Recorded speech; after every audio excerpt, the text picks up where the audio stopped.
Il y avait une vibe vraiment mafioso dans cette boucherie-là. Maintenant, il y a un Italien, je vais toujours me souvenir, il y avait une grosse boucherie. Puis pareil comme dans les films de mafia, là, où ce que tu rentres, puis en tout cas, il y avait une vibe vraiment mafioso dans cette boucherie-là. Et là, il y avait le gros couteau dans les mains, puis il regardait ma facture, puis il dit « Non, ça c'est pas le bon prix. » Puis il a pris la facture, il a fait un gros X sur le prix au kilo ou à la livre de ce que j'avais à lui livrer, puis il a mis c'était quoi que c'était supposé être, puis il a signé en bas, puis il a dit « Donneras ça à ton boss. » Mes patrons, eux autres, ils étaient très forts à m'aider à me responsabiliser. Fait que la semaine d'après, ils m'ont renvoyé avec la même facture en disant « Non, c'était pas ça le prix. » Puis là, je devais gérer ça. Ou dans le quartier chinois, il y en avait, souvent ils nous payaient cash.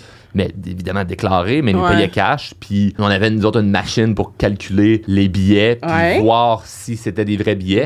Ça arrivait de temps en temps que c'était des faux billets. Fallait que je les ramène. Pas un vrai 100$, c'est un faux, faut que tu m'en redonnes. Le vrai, c'était ici, puis là, devoir négocier.